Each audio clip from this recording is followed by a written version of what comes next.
Welcome to Inaudible. My name is Jeremy Weiland, and I'm joined by my co-host, Ryan Masterson.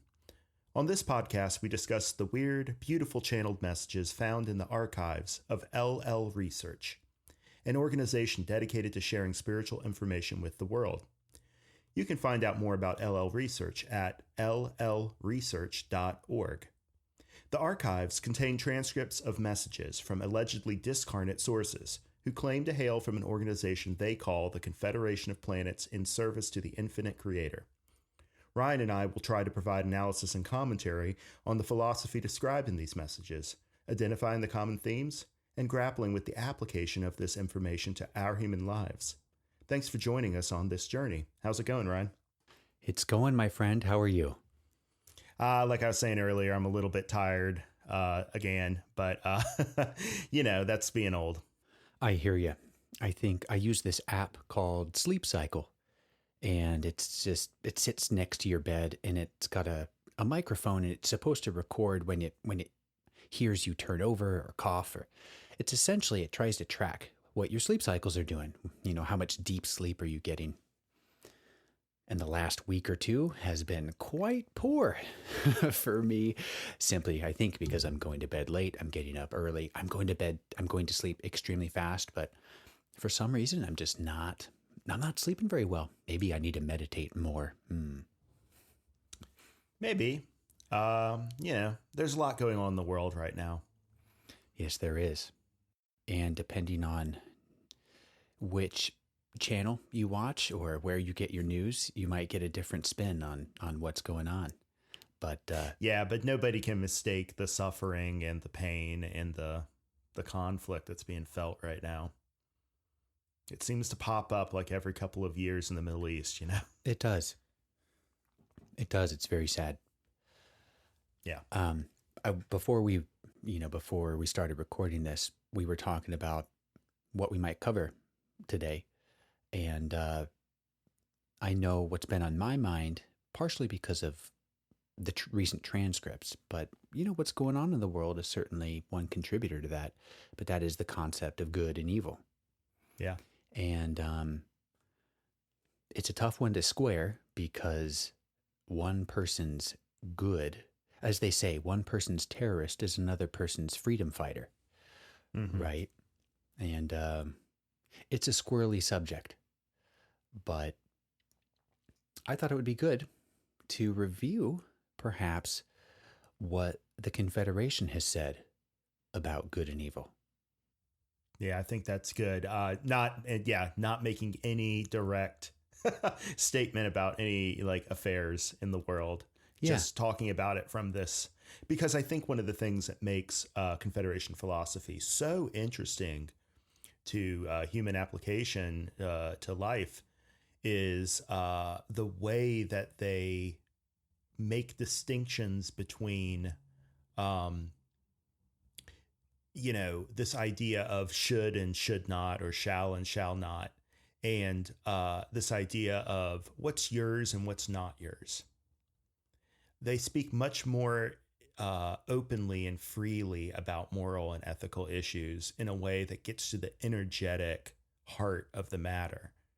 So that's why that was one of the things that really appealed to me about Ra's message was, them saying, there is no right and wrong at the end of the day.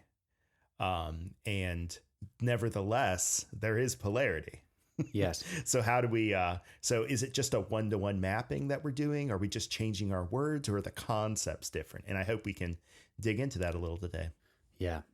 I know we also spoke that I really want to dive into their explanation of karma, because I think it's easy to start talking about the nature of good and evil and think how karma ties into that, because there are spiritual consequences for certain actions and intentions. But I think the Confederation provides a good reference, a good frame of reference. It's challenging. Yeah, I think they're very good at saying, here's what's useful about the concept, and here's where it goes a little bit off the rails when it becomes just a rote, rule that humans apply to, to say who's right and wrong. Yeah. Yeah. So I've got a few transcripts, sessions. Two of them are from, I think, 78. Let me see. Yes. Two are from 1978, and one goes back all the way to 1972. And Hatan addresses the concept of the antichrist, which I find very interesting. So here we've got Carla channeling Hatan. This is during a question and answer session in August 9th, 1978. Hatan states, I would like to respond briefly to a question which has not been asked, but which was earlier asked before your meditation. We refer to the question of good and evil. It is one to record, my friends. We ask you to understand that, like all opposites, that it is the result of being in motion. When one is in motion, there is that which is ahead of you and that which is behind you. If you could understand yourselves as beings which have been sent out from a great central source and which are at varying speeds making a great circular return to that central source, then you can begin to understand good and evil. At one point in your evolution, my friends, you were at the farthest point from the central source, which we call the Creator, for want of a better word, or for want of another word. There was nothing behind you and nothing in front of you when you began your travel. As you moved toward that great light, the great central sun, light is before you and darkness behind you. Wisdom before you and ignorance behind you. Those who wish to gain power may gain it in one of two ways: by aiding and abetting that journey towards the light, which is called good, or by, shall we say, applying the brakes in progress and attempting to re-enter that portion of the cycle which has already been, which is called evil. So, we're halfway through this little section here, but Hatan appears to be saying, look, we're all in motion, and I'm guessing this is metaphysically speaking or spiritually speaking, we are in motion, we are moving towards the Creator. That which is in front of us is, as if we're moving towards the sun, is light, and that which is behind us, where we came from, where we were in the past, is the dark. What I detect here is the articulation of a process, right? Mm-hmm. Of a progression from one state to another. And I would also point out that when they're talking about good and evil, it seems to me like they're trying to, even at this early stage of expounding on Confederation theory, they're talking about a sort of they're using good and evil as stand-ins for the terms they really want to use, and that's why they describe it the way they do. So I think that once they have the language of polarity, talking in terms of good and evil and all of the connotations that go with that will be unnecessary. But if you were just introducing, think about how you describe service to self and service to others, to other people. You use the stand-in to get the initial aha, the recognition of the concept you're talking about. And then you refine that concept to say, well, it's not about being a bad boy or a good boy.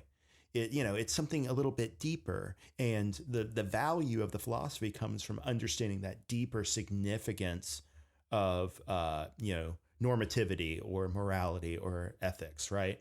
I just want to put that out there so that people don't think that, we're just talking about fire and brimstone here. Sure. No, I think that's really insightful. Especially coming in, because with the understanding of the raw contact and the vocabulary used in the raw contact, and here, part of the Living Love and Light journey or podcast was to explore all the stuff leading up to the raw contact, which most people reference. So I guess it makes sense that here we're exploring different terms, different concepts that end up being solidified in a much more concrete fashion when we come into the early 80s. And it's almost it's really exciting to see it in this, less more inchoate form, right? These ideas they're just starting to explore them and talking about them. I might also point out both quote good and quote evil are part of a progression in the same direction. That itself is, you wouldn't think of that if you were talking about a polarity like that. You would think that evil would be going in the opposite direction, right? Yeah. Ooh, that's a good point. So I'm just trying to point out these little nuances of what they're saying because they give us clues to the true nature of what's at work here. Mm-hmm. Okay. Well, let me continue. Yes. Hatan continues, if you can understand that at the end of your journey, when you are without motion, there will be no good or evil. It may help you, inaudible, combat that which you see as evil at this point.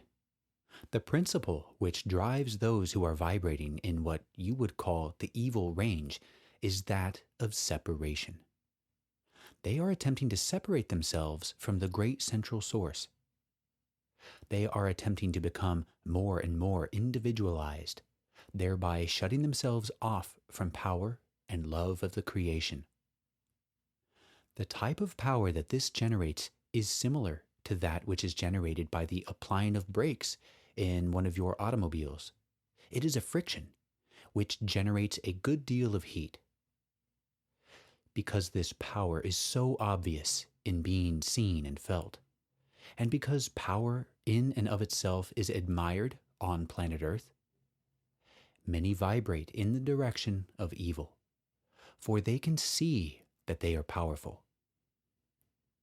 Those who attempt to accelerate towards the good are deliberately giving up more and more of their individuality and taking on more and more of the love and power of that central sun source. That which is separate within them is gradually burnt away, and thus they become lights that truly lighten the darkness up. We wish you to understand, my friends, that there is nothing good or evil about good and evil. They are valid choices in a universe of motion. I like this because they're saying, objectively, our perception of good and evil is not good and evil, right? They're two paths on the same journey, and that journey towards the creator, that journey towards the sun, the central light. Our perception of good or evil like we said a couple podcasts ago, there are things that are, and then there's your perceptions of those things, which is a different issue entirely. And that is not to downplay the strength of emotion that we feel when we see what we consider to be evil in the world. But it's an interesting concept here that, we're all on this path to the creator. On the one side is less individualization, more coming together. And on the other side is more separation and more power. Yes. It's just cool to see somebody describe good and evil as a physics problem. Certainly. Like this whole I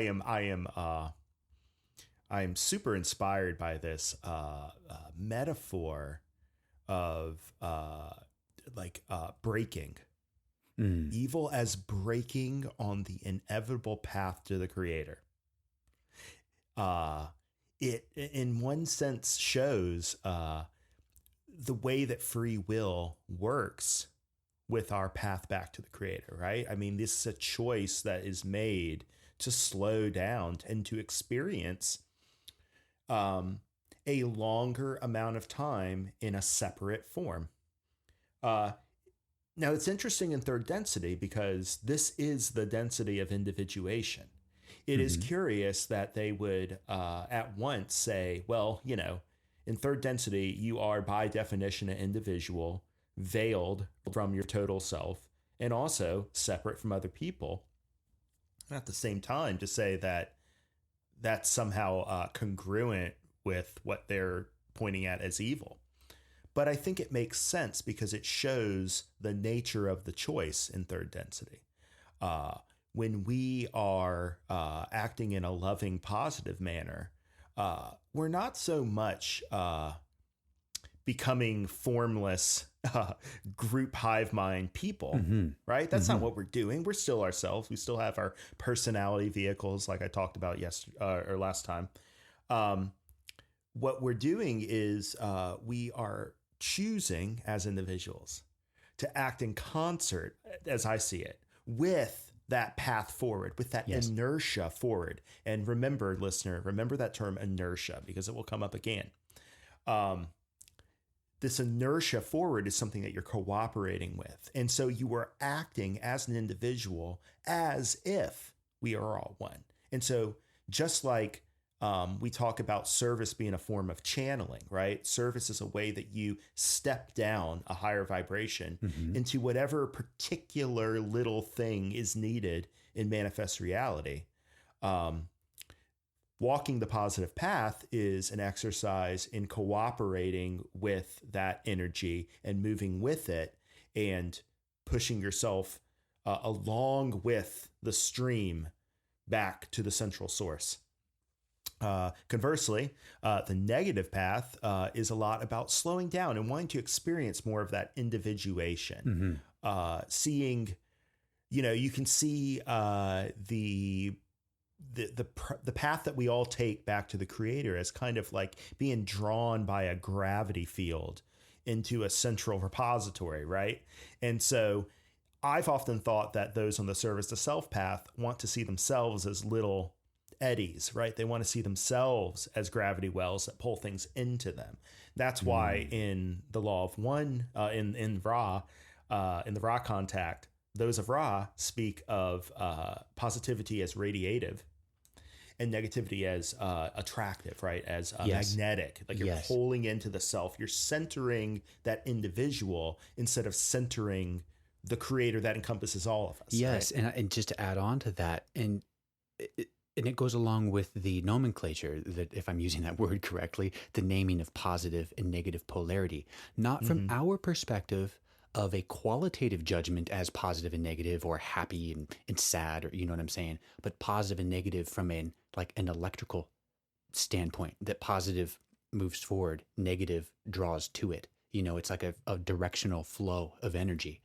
Um, Absolutely. and I think I mean, this is so far beyond what I am capable of as far as perceiving positive and negative from that perspective.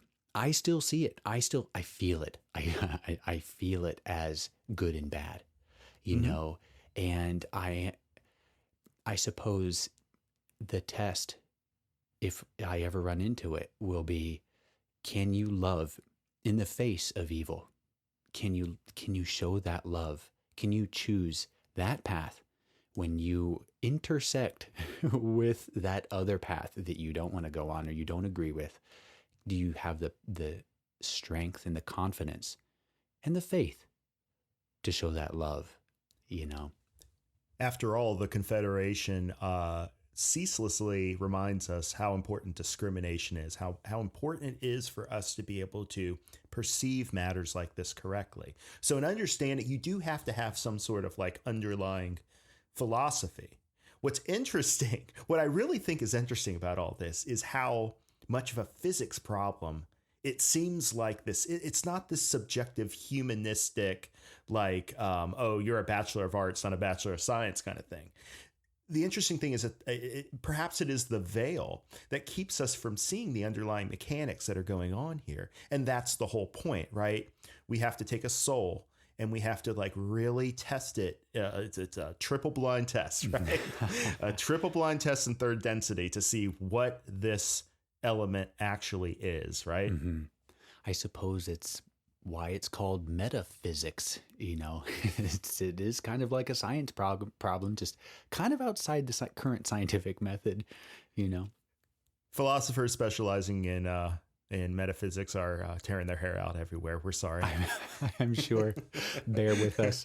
So there's one more paragraph here that Hatan finishes up. I didn't think I would read this one, but I think it would be a good way to close.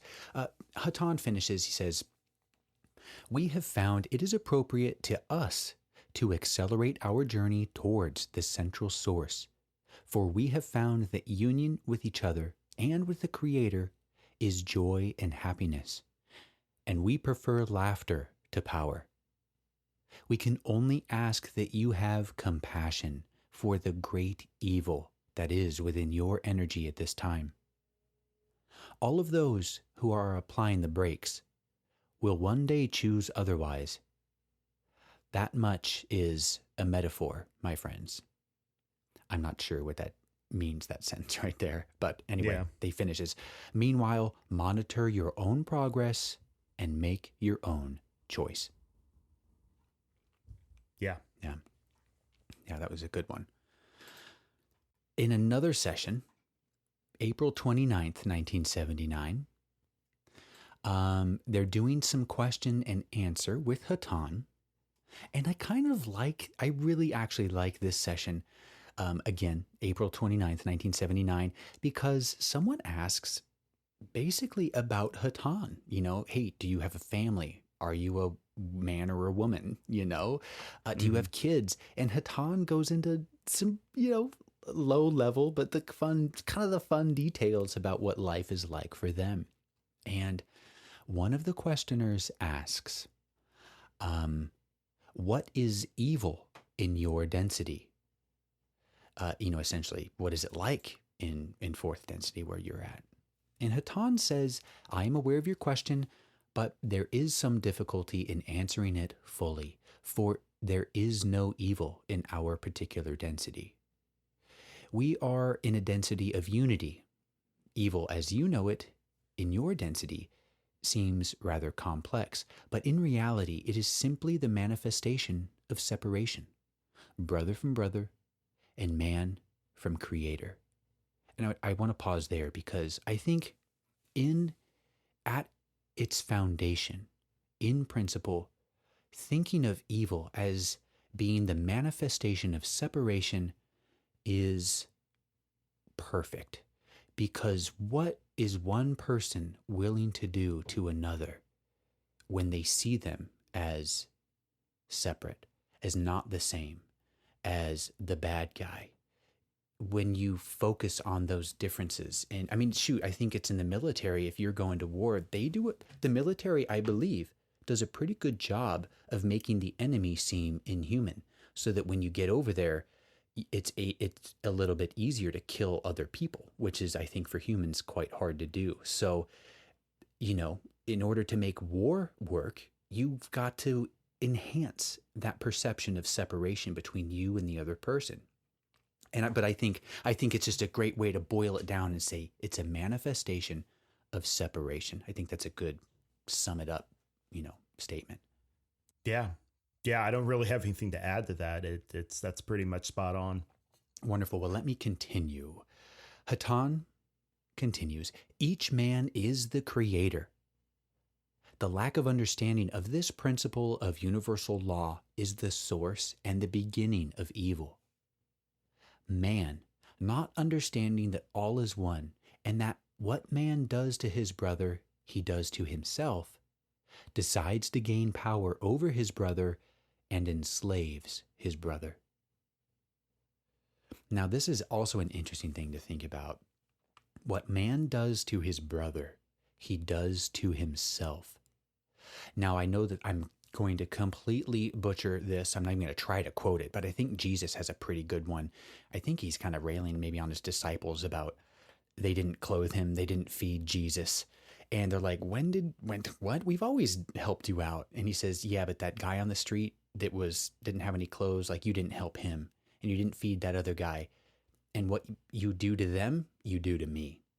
You know, I really like that. I candidly have not read the Bible, but you know, that story pops out to me. But I am trying to wrap my head around this because I know that when I think back to when I was less enlightened, if I can even call myself enlightened now, but when I treated people poorly because of lack of perspective or lack of empathy, I feel that now. I even look. I mean, I'm a completely different person than I was maybe 20 years ago with how I act in some situations.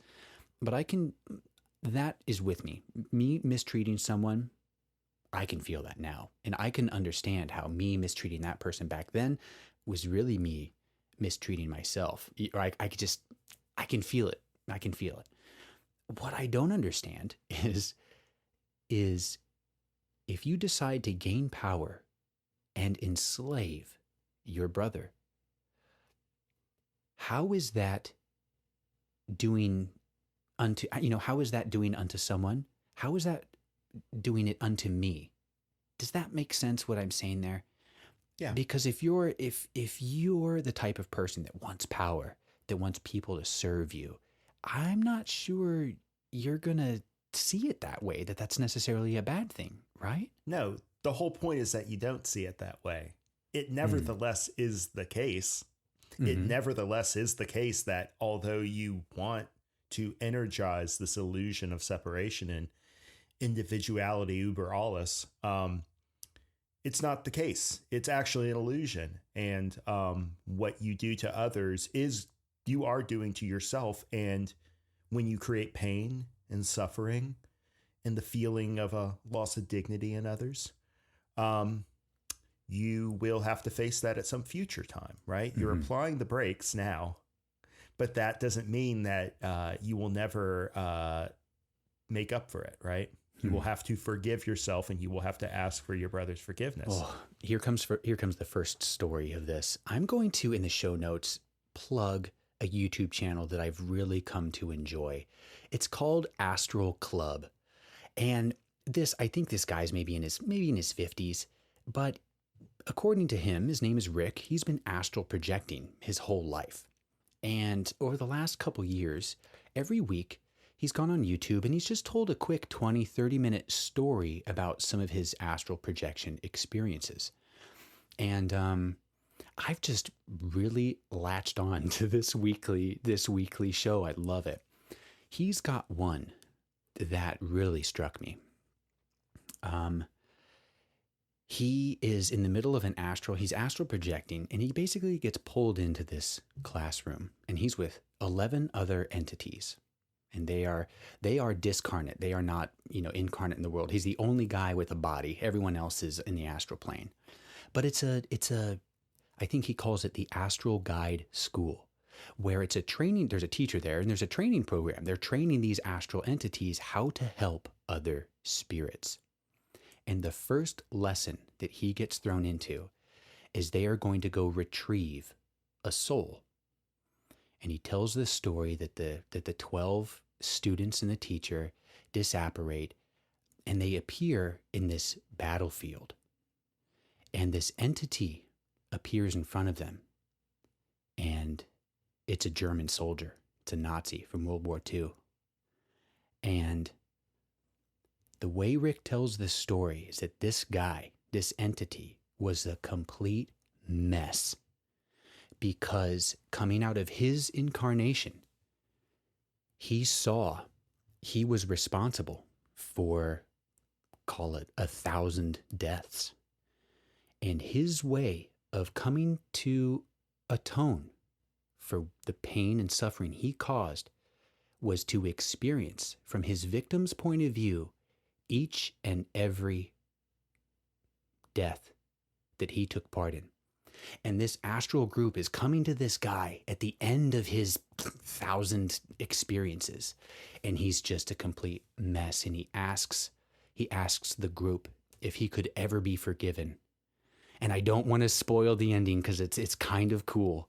But it that there, what it makes me think is that, okay, I might not see it here in this moment, in this incarnation, but I am fascinated with the concept of a life review and how do you come back and learn all this. And I can see in this scenario, yes, you are going to experience, it's possible you will experience all of the things that you do wrong to others or to yourself or whatever. You know, you are going to experience that one way or another, because that's how we learn and that's how we improve. But that's what comes to mind, you know, when we're talking about the lessons to learn and the separation. And yeah, what you do to others, you do to yourself, whether literally or figuratively. You know, it kind of doesn't matter, because it's possible you could experience that. You could experience that one day. You ever look back on your childhood, on times when you were small, and if you had brothers or sisters, you were mean to them? If you're an older brother like me, you do. Mm-hmm. And, you know, you have regrets. You have regrets for how beautiful that childhood experience was and how you sullied it, right? Yeah. And of course, you were a kid too, right? Like, it's okay. And you don't even bother bringing it up usually to your brothers, because they're just going to be like, I don't even remember what you're talking about. It's okay. But we keep these things in ourselves. In one way or another, we are going to balance them. See, that's the Nazi guy was experiencing this as some sort of atonement or punishment. But from the more physics-based morality of the Confederation, it's really more of a balancing, right? It's like we kind of have to experience all these things in order to be balanced, in order to have full command of all of the parts of ourselves for the next step, the next stage of the journey, right? There's part of me. Hold on. I'm going to come to this point, but I got to tell a story really quickly, because when middle school for my twin brother and I was very tough. We were not nice to each other. We loved each other, but we were not nice. And I punched him one. It wasn't hard, but I punched him. And I felt so guilty about that. And one day, not too long ago, maybe a few years ago, we were just drinking whiskey. And I'm like, dude, one day, do you remember when I punched you? I'm like, that still haunts me. And he looks at me with this puzzled face. He's like, you punched me? And I'm like, dude, you don't remember that? He's like, no, man. But you know what I remember? I remember that time I twisted your arm behind your back and I tweaked your shoulder and you said, oh, you really hurt. And I'm like, I don't even remember that. When did you do that? You know, so you are so right. You don't. I remember when I punched my brother in the stomach. Oh boy. And as far as I know, he never did that to me, but maybe I just don't remember it. Yeah. Right? It's funny what sticks with you, isn't it? It's funny. Yeah. What I was going to say is that I wish that I could take the long view, so to speak, the eternal view, that I'm a soul that will literally live forever, you know, and this is all these lessons that I'm learning is just, these are lessons and there's a larger path. And I would like to think that if I was a Jew in the 40s and I was face to face with a Nazi ready to kill me, that I would be able to show love to that criminal, you know? Mm-hmm. But I'm just not sure how to do that, or even if that's even necessary or possible in this density. And given all of the other fears and love that I have for, you know, my wife, my kid, my family, am I able to... Oh, I'm not sure where to go with this, because I'm still trying to work through this, but I'm so attached to the illusion, so to speak.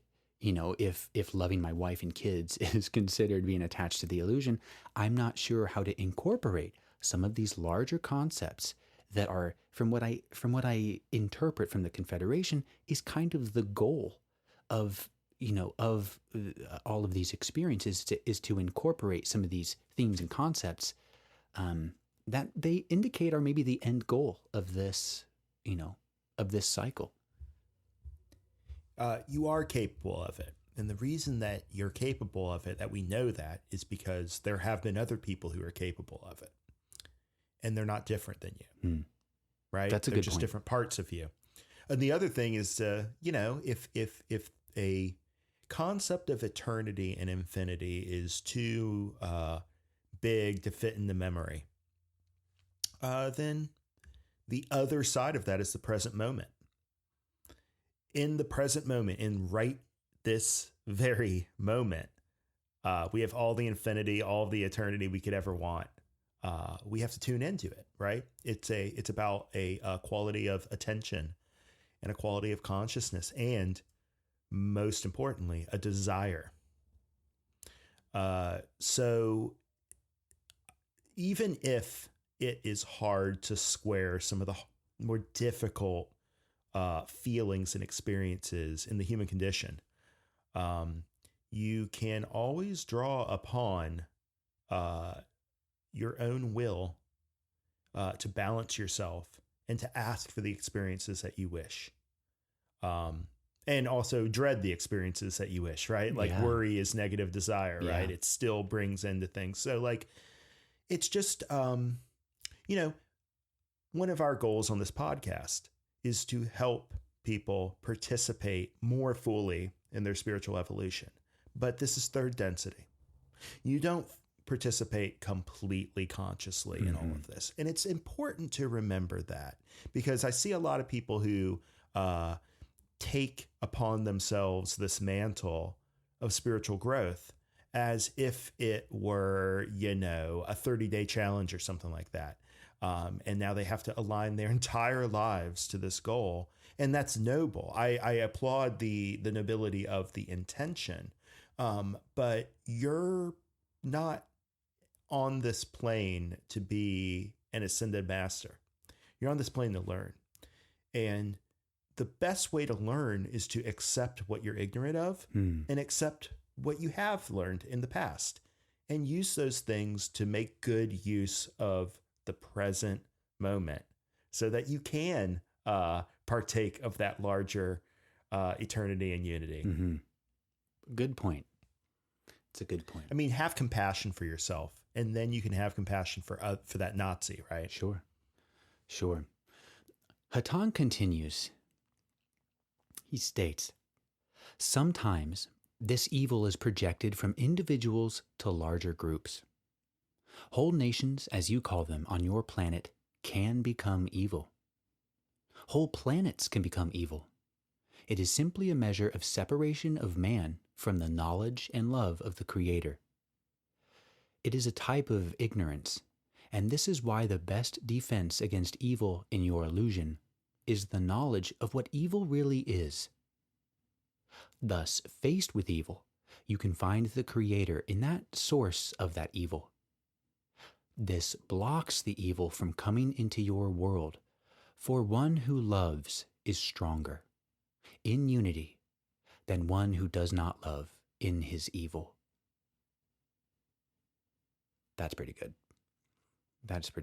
Again, challenging, but good. Well, it demands of us a way of approaching these matters that it's challenging. Like, we have to stop if we subscribe to this philosophy, we have to stop thinking of everything in terms of like, you're bad, you're good, you're bad, you're good, I'm bad, I'm good, I'm bad, right? Like, we put it into this bucket. We put these matters into a binary bucket. And when we do that, we fail to look at the nuances of the creation before us, the nuances of our brother and sister before us, and to find that thread that is in quote unquote evil that connects it to quote unquote good. And because it's not really connecting evil and good, it's connecting one portion of the Creator to another portion of the Creator, one creator to the same creator. When we think about it that way, I believe that they are correct when they say that you can find a way to relate to evil that takes away a lot of its power. We continue. In many situations that may seem that evil has triumphed, it must be understood that, metaphysically speaking, evil cannot triumph. it can only lose. That is the best it can do. That is what it is now doing upon your planet. It is keeping love in flight. The difficulty is that many among your people do not care whether they are good or evil. Thus, they are a little good and a little evil, not truly good and not truly evil. They vibrate so weakly that they cannot help and they cannot hinder.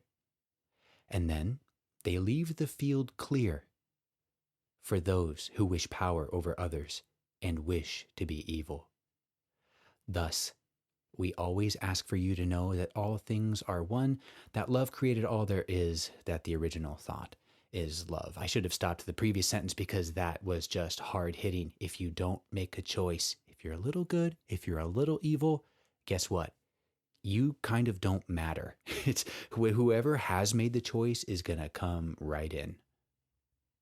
The sinkhole of indifference is what those of Ra call it. Yes. And it's a perfect way to describe it. And it is a lot of what I think makes our society so problematic for people is that what is encouraged is to keep your head down. What is encouraged is to not get involved in these things. And it's the flashy people who get involved in all of the like dramas of politics and all this. But, and maybe that's the case. Maybe it is people who have a strong yellow ray who end up making the most, in those areas of life. But, remember that the things that are so, apparent to us in phenomenal reality are just the tip of the iceberg, and that there is a great deal that goes on below the surface of the waves that creates the preconditions for all of the politics, all of the economics, all of the different things that seem charged with conflict and that seem to matter, right? Like seem to matter in real life. Those things all stem from the choices that, individuals make. And Yes. It's important for us to understand we partake of that same energy. And if we can look at it as a unity, if we can look at it as we are in the same pool of mind as everybody else, and what we think and how those thoughts get reflected into action, we can start to see how a seemingly little self, separate from everybody else in this, sack of flesh, through dedication and a true will to serve, a true desire, can start to make a difference in that wider field of consciousness. It's not something that you'll ever be able to prove, but it is a way. If it bothers you that this is too metaphysical, think of it as a thought exercise for how to concentrate on what it is that you want and what you want, the kind of influence you want to have on the world. If the influence you want to have on the world is particular concrete things happening, then yeah, go into politics, go blow something up, whatever. Mm-hmm. But what the Confederation is trying to impress upon us is that there is a deeper level at which things can matter, and that the things that we see issue from that. And if we work at that level, we have a lot more integrity and a lot more power. And we also learn at least as much. Yeah. There's another aspect of this that I'd like to bring in from a later channeling that really made an impact on me about how humans negotiate right and wrong, good and evil. Let me see when this was. This is January 6, 1991. So this is Quo. Okay. But this excerpt kind of stood out to me. What have you judged today? Each judgment has pulled you away from your soul. Unlike discrimination, which is a subjective matter of saying, this is mine, but this is not. A judgment is a matter of this is correct and this is not. To judge yourself for yourself is to do your work. To judge others for the self is to be a critic. And how shall the critic grasp the nature of the play if it is only an observer? Nay, you do not wish to be a critic. You do not wish, though you may think so, to be clever and intelligent and intellectual. You need simply to straighten up the household of your mind, and when it is tidy, to move into the heart. Through love, open the heart, so that without fear you may greet yourself. This idea of so good and evil as like, cosmic concepts, we don't really engage with that much. What we engage with is right and wrong and like, oh, that's bad, that's good. But what we're really saying when we say that is that's mine and that's not mine, right? Because somebody else's path is just their path, right? Yes. And then if we can keep that mentality in place, it becomes a lot easier to serve even those who have negativity, because we see the common thread and we can get our judging mind out of the way and become more observant of the actual conditions in which so-called good and evil, so-called right and wrong actually play out. And they become, instead of these two paths, it becomes like a full field of possibility. Yeah. And then it becomes creative. What a game changer that would be if people could turn their judgment into discrimination. Right and wrong, turn their opinions of right and wrong into what's for me and what's not for me, or what's mine and what's not mine. And I just want to throw this out to any listeners that may not have experienced this, but my experience has been that those who are concerned most about the judgments of others tends to be those who judge quite heavily. So just food for thought. If you happen to be the kind of person that is really worried about other people's opinions and whether or not they approve of who you are and what you're doing, is it possible that that fear is simply reflecting the judgment that you put upon others?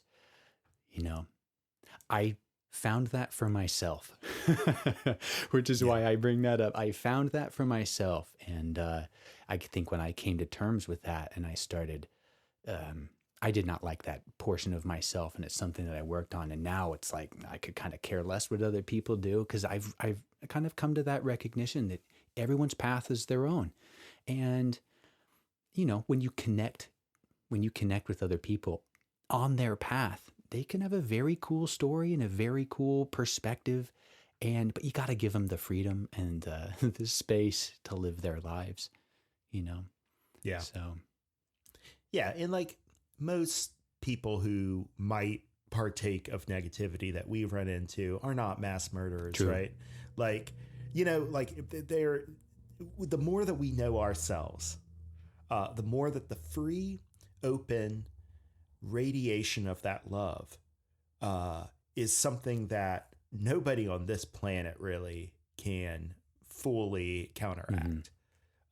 It is just the nature. And like, you may find that you can learn things from people who are negative if you open up and are not threatened by the mere fact that they are reflecting to you something that is not yours, right? Mm-hmm. It's simply not yours. Mm-hmm.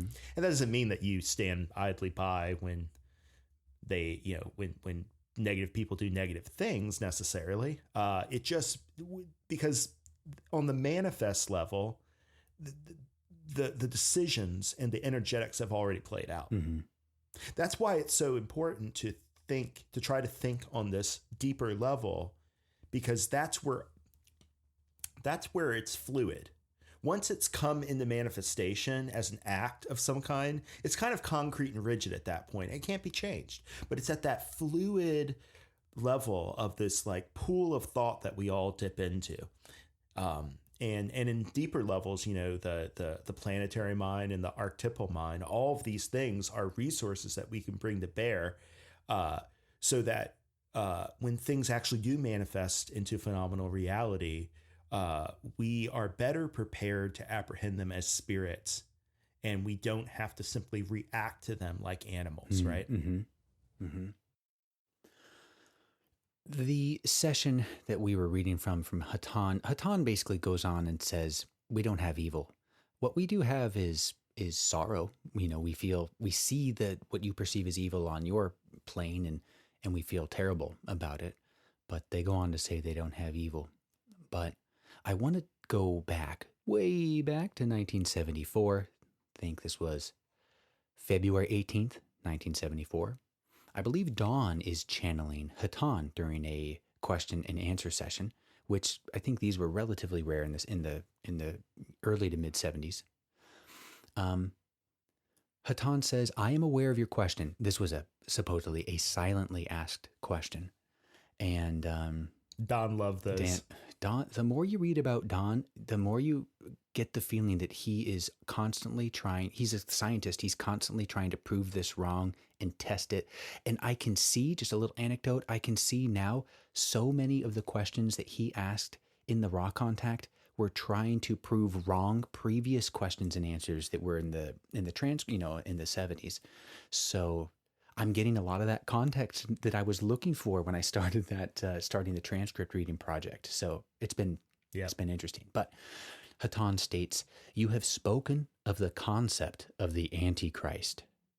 My friends, this is a source of confusion. The source of confusion, my friends, is the concept of Christ. Once this concept is understood, then the concept of antichrist is understood. Therefore, I shall speak upon the meaning of the one known to you as Christ. This man known to you as Jesus was born into the physical upon your planet. He was able to realize the truth of the creation, and then he was able to demonstrate this truth to those about him."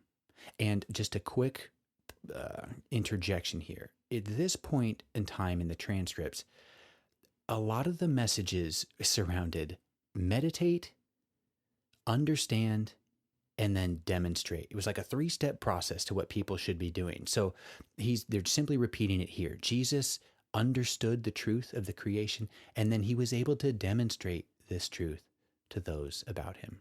Good catch. This man came into the physical on your planet, as have many teachers in the past. Each of these teachers came into the physical for the purpose of serving the people of this planet. However, it was up to them to carry out this service. Each of them did it in his own way. This is within the limits of our understanding of the intent of the Creator. These teachers were limited by the same conditions that each of you and that each of all the people on the planet experience. The people of this planet have misinterpreted the meaning of these men. The people of this planet are at this time misinterpreting the meaning of the man known to you as Jesus. His purpose in his life was to demonstrate that it is possible through an awareness of the Creator's truth to experience what the Creator planned for each of us. This man worked what was called miracles. These were truly miracles to those who thought of them as miracles, but this was given to each of the Creator's children. He was simply demonstrating the result of thinking in the original way as planned by our Creator. He was also demonstrating that it is possible for anyone at any time to demonstrate this type of thinking, and therefore the abilities that accompany it.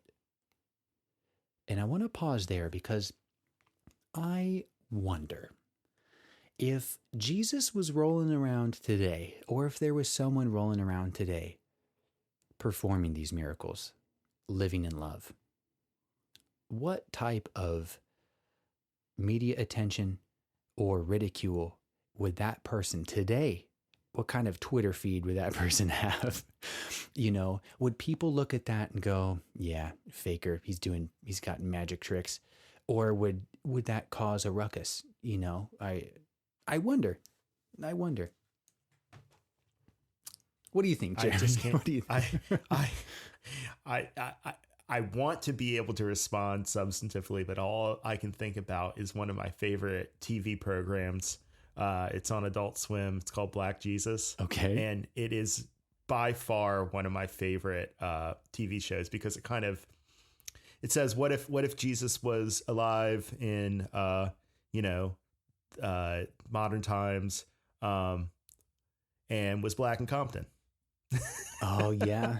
Yeah. And I have to tell you, I think that it is a fantastic demonstration of a lot of principles of what I think Jesus really stood for. It's not perfect, Sure, but it is funny, Yeah. right? It's a humorous show, but I highly recommend it. I found it very inspirational, and also very funny. I think if Jesus was around right now, I think he'd be keeping a much, much lower profile than most people would. Like, because this media attention, this ability to broadcast things to everybody's consciousness is a double-edged sword, I think. Remember the admonition he gave to all the people that were healed by faith in him was tell no one. Yes. I don't think he said this because he didn't want the attention. I think he said this because he wanted people to come to him in faith in the love that he was trying to demonstrate. He didn't want them to come to him just to get something out of it. And so the more people that, and of course the word got out. Maybe what I'm saying doesn't really hold up because people did see him as a healer eventually. But I think that his intention was for it not to be about the healing, but showing people a greater concept of themselves. He's reflecting back to them the more pure person that they actually are, the creator. That is who each of these people are. And it is through seeing that in Jesus that they see that in themselves. And how would you tell somebody about that? Yeah. especially in those times. Oh, totally. Like it would be difficult. In these times, how would you tell somebody about that without sounding like, somebody that, came off of Dr. Phil? I don't know. Sure. Like, everybody's so cynical these days anyway. We don't have nearly the amount of faith, for good or ill, as they did in Jesus's times. Yeah. We didn't have, back in those days, Ross said this about their activities in ancient Egypt. Hey, Egyptians were used to lots of crazy things going on. Like, they believed in all sorts of stuff. So the fact that we came to them wasn't a big deal to them because they already believed in fantastic things. In this day and age, we are pretty structured in our consciousness by the idea of, fundamentalist materialist science, which says that, if you can't prove something in a double-blind experiment, it's not real. Of course, there's lots of things that are real that can't be proved in an experimental setting, and it doesn't make them any less real, right? But we live in a society where we think that way. Yeah. Makes me think of the book American Gods, which I've only listened. I haven't read it. I listened to it on audiobook, but the concept is just fantastic because there's the old gods. There's Odin and Loki. There's the old gods, and then there's the new gods of technology. And and these are they're not anthropomorphized. That's not the right word, but they are. The technology is like a person in a limo. It's an actual. It turns them into a person, but we still all have faith. It just kind of changes what we put our faith in. This is, I think, what Nietzsche meant when he said that we killed God, but we didn't know it. Right? We destroyed the concept of a unifying faith in a creator, but then we didn't replace it with anything but money, and a mechanistic science and all that. Yeah. And I think he had a point. Totally. Now, Hatan finishes up this particular question, and he finally gets to actually addressing the Antichrist here. Hatan states, "This is the task of any teacher upon this planet or any other place in the creation. This is our task at this time. The task is essentially providing an example of understanding of the Creator. Hatan states, "You have spoken of the term antichrist. What then is the meaning of the term? It is simply the ignorance of the knowledge of this truth. This ignorance is widespread upon this planet. This is what is known as the Antichrist. It is the ignorance of truth. We speak to you through instruments such as this one. We do this because it would be a mistake to speak to the people of the planet in a more direct manner. It is necessary that the ignorance of truth be eliminated from within, for this is the only possibility available to the individual if he is to achieve a true awareness of truth. The concept of Antichrist is with you, but it is a false concept. If there exists an individual who would be called the Antichrist, then there exists an extremely ignorant individual. Should this be a threat to any of the Creator's children? I think not." Yeah, easy for them to say. Yeah, right. I do appreciate the note here that if he is to achieve a true awareness of truth, it has to happen from within. It can't be forced upon you. And, I could quibble. God, this is going to get very mundane, but you could quibble with the current education system, that the education system is essentially kids going to school and teachers telling them what they think they need to know. And you kind of give them, the teachers build them the scaffolding and tell them how to climb the scaffolding and give them a picture of the house that they need to build. And there's, the lessons you learn, the things you learn from that environment is much different than you go into a different environment where you're curious and you ask the questions and the teacher kind of guides you along your own path of discovery and understanding. It's completely different. And I can only say that with my experience in finance, where I went to college and I studied music. And when I did a career change, I needed to find a way fast to learn about my new career, finance. And I went down this specific certification program, but the best thing I learned was how I learn. And because I had to do it from scratch. And so this resonates with me, that this idea of unity, of separateness, of the truth, these are concepts that you have to come to terms with on your own, through your own path, through your own process of self-discovery, whatever it is. This is not something that two guys on a podcast can tell you. I can tell you my experience and you can give your experience, but it is something that you've got to explore for yourself. Absolutely. I wouldn't want it any other way. Oh yeah.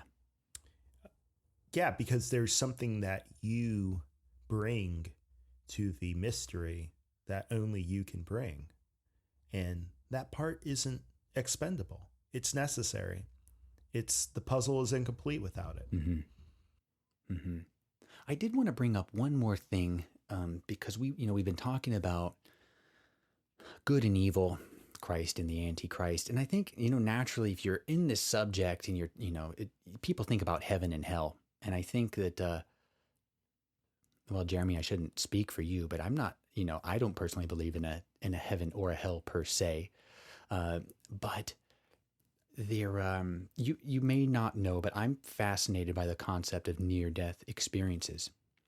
And there's a couple of YouTube channels I really enjoy where some, they call them NDEers. Some NDEers, they interview other NDEers about their experience and where things they correlate and they don't. This one woman, Trisha Barker, interviewed this guy named Howard Storm. What a cool name. But Howard, when old Howard passed away, he was on the path of separateness. And he experienced what that separateness is like on the other side. And he wrote a book about it. It's called My Descent into Death. And I have not read the book. I'm holding it right here, but I have not read it. I've watched a few interviews of his, and they've been great. But his description of what the other side is like when you pass and you are solidly on the path of there is no God and I'm separate and I'm just me. And his experience was not a good one, and in the midst of his experience, maybe out of pure fear and torment, he essentially called out to Jesus, and Jesus shows up and saves him. And so it's a good story. He does a good job with his interviews. I'll plug one of the links in the show notes, but it's just another little bit of information that, it's not heaven or hell, good or evil, Christ and antichrist. There's unity and love.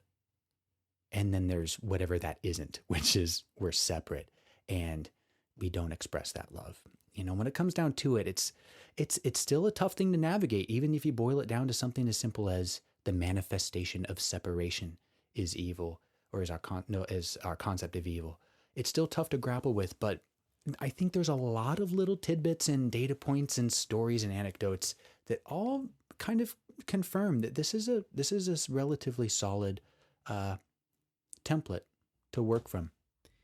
Yeah, because it gets down to the reasons why the philosophical reasons why things manifest into what we then culturally name good and evil. To think of it in terms of separation and unity helps us see a more, it's just clearer that these are choices. Mm-hmm. And that the important thing about being in a choice is that you can change your mind. And also that because it's a choice, it comes with an accompanying experience that teaches. And while I would not tread the path of that which is not, the negative path, service to self, I do know that people who do tread that path learn a lot. In fact, they might learn a lot more than people on the positive path. I'm speculating here, but that's the really undiscovered country for the Creator. Is going down the path of falsity and that which is not, because that's what's not known at Unity. That is a very good point. It doesn't make them more pleasant to hang out with, or like certainly. But there's that old truth. You can't know the power of love unless you experience the other side of that. Happiness, joy, love, contentment has no value. It's like I like to say, I lived for a long time in the Bay Area in California. And you know what? God dang it. There's only so much sunshine one person can take. It's like, give me a cloudy day. Just frickin' snow. Why don't you? Yeah. And you know what? I think people are built to complain and see the negative in things. And in California, in the Bay, you can't complain about the weather. So you find other things to complain about. Yeah. But you need the contrast. It's so hard to appreciate that sunny and 70 every day, unless you get your occasional blizzard or earthquake or tornado, whatever it is. You got to have the contrast, which Hatan even states in their dimension, in their life. Yeah, they don't have evil, but they have sorrow. They have laughter and joy and love, but they feel supposedly the other side of that. So they have the sweet version of negativity, which is sorrow, right? Mm-hmm. That's a sweet version of it. That's really bound up in love. When you love something, you're setting yourself up for sorrow at some future point. Yeah. Because nothing is permanent in this world. And if you want contrast, baby, this is the density to be in. This is where our biases get exposed and we find out on a deep level what we have in us and how that's going to inform the basic choice of polarity that we make. Mm-hmm. So, the confusion, the chaos, the suffering, the inequalities that manifest on this planet, it's not a matter of us approving of them or appreciating them in some utilitarian form. They simply are, and we simply are. And the question is what are we going to learn about ourselves and about the Creator in this particular scenario? None of us have access. I shouldn't speak for everybody, but I don't have access to the part of myself that chose to incarnate. For all intents and purposes, waking consciousness Jeremy, it kind of got stuck here. Yeah. Right. And so it's, what am I going to do with that? That's the question. There's an interesting session coming up. I don't know when it'll be released. I just did a whole bunch of sessions the last couple of days to front run the releases. But there's one where someone asks, what's the point of incarnating when we can't remember our past incarnations and the lessons we learned? Like, why, if the whole goal is to learn, why shut down that whole other aspect of the lives that we've lived? And the answers will suffice. I think they're pretty good. But I think, long story short, if I'm remembering it correctly, the point is that all those past lessons you've incorporated into your current existence somewhat, and those past lessons no longer matter necessarily because you're here to learn the lessons you're here to learn. And, and get to it, right? Get to it. So, yeah, and getting to it is not about working harder. It's not about being smarter. It's not about doing some, praying the rosary or anything like that. Although maybe that's a symbol of something for you. What it's really about is a quality of consciousness and a quality of attention to things that, when you have that connection within, you can then bring to bear on outer experiences and let them show you who you are. Well, my friend, you've again given me a couple good things to chew on.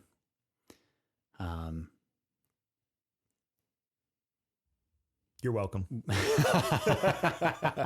Are we wrapping up here? I think so. I mean, I feel bad because I told the listener, hey, we're going to be talking about inertia again, because I thought we were going to cover karma. So I got to say, karma is a form of inertia for the Confederation. Okay, there, I got it. Okay, perfect. Well, speaking of karma, let's put that on the docket for the next one. I'm gonna focus a bit, because one of the or some recent sessions they asked about karma. There's a good answer in there, and they've had some good answers in the past sessions. So I'll dig up some references. Let's talk about karma, because I think that one is interesting, fun to talk about, but interesting. So let's plan on that. And it's got a lot of cultural cachet. So it's really, Amen. There's a lot to tease out, right? What's valid, what should have been left on Oprah, Amen. Well, my friend, any parting words? Only the same ones. All right. Well, on that note, stay in the love and light, friends.